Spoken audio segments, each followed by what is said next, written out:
Hello everyone. So in this video we will be talking about IBM CIC या AIC hiring के बारे में. So IBM का आज यहाँ पर टेस्ट कंडक्ट कराया गया था एंड आई होप आप लोगों ने जो टेस्ट है वो कंप्लीट कर लिया होगा. मैंने क्वेश्चंस देखे हैं इस बार IBM के अच्छे क्वेश्चंस थे. बाकी दो कोडिंग क्वेश्चंस आए थे.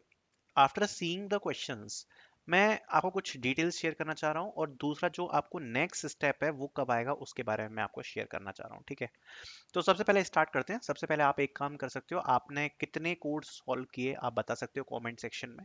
क्या आपने एक कोड सॉल्व कर पाए पूरा, क्या आपने दो कोड पूरे के पूरे सॉल्व कर लिए, या फिर आपने ये जो कोडिंग क्वेश्चन सॉल्व करे हैं उसमें 1.5 कोडिंग क्वेश्चन को सॉल्व किया, मतलब एक पूरा, दूसरे के कुछ टेस्ट केसेस पास. तो आप बता सकते हो कितना आपने सॉल्व किया. Okay.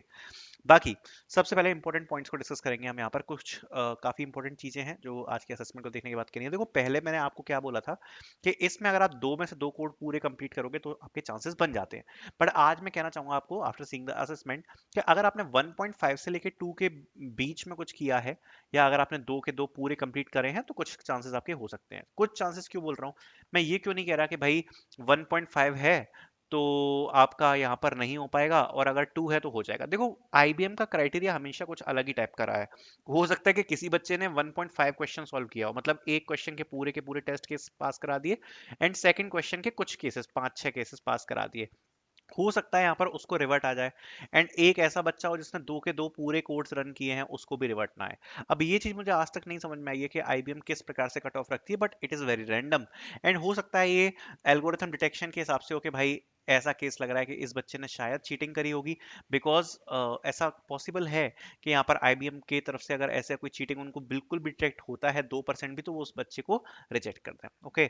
So that's why it is important कि आपने खुद के कोड्स लिखे हों, अपने स्टाइल में कोड्स लिखे हों, क्योंकि अगर आप दो क्वेश्चंस को कंप्लीट भी कर दोगे विद चीटिंग तो भी आपको रिवर्ट नहीं आएगा.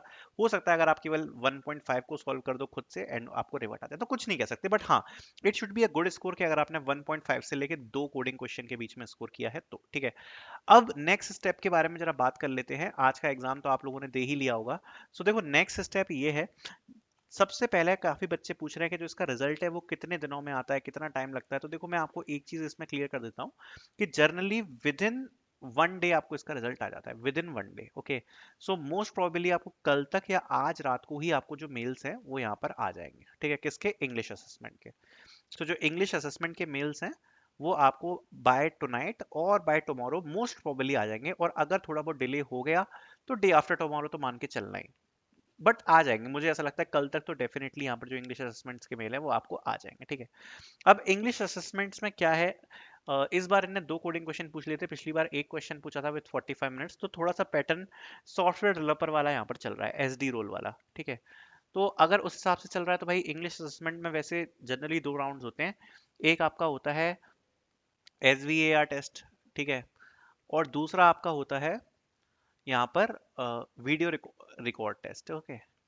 सो अब ये वीडियो रिकॉर्ड टेस्ट क्या होगा, इसमें आपको कुछ क्वेश्चंस मिलेंगे जो कि जनरली बिहेवियर क्वेश्चंस होते हैं रिलेटेड टू आपकी पर्सनल जो रेज्यूम है, आपका एजुकेशन, क्वालिफिकेशन, एकेडमिक्स, प्रोजेक्ट्स आपने क्या कंप्लीट किए हैं वो सब.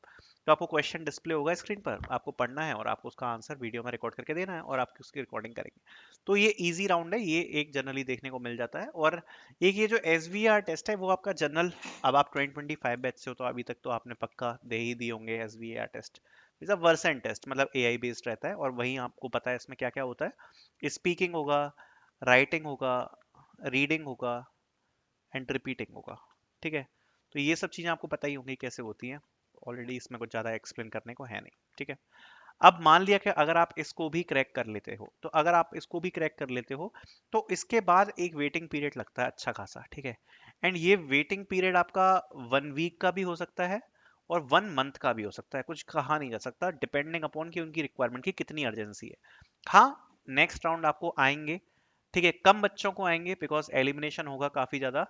बट यहाँ पर 1 वीक या 1 मंथ तक भी जो वेटिंग पीरियड है हो सकता है इसके बाद, जिसमें आपका एक टेस्ट होगा जो कि इन पर्सन होगा.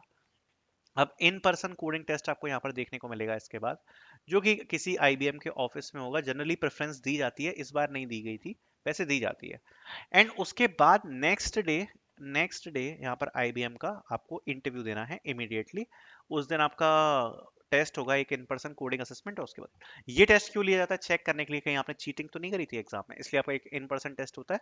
एंड फिर उसके बाद नेक्स्ट डे आपका इंटरव्यू होता है, एंड यहाँ पर प्रोसेस खत्म होती है और आपका फाइनल सिलेक्शन हो जाता है। तो आई होप ये चीज़ें आपको नेक्स्ट स्टेप समझ में आई होंगी, आज के एग्जाम के बारे में समझ में आया होगा। Thank you so much for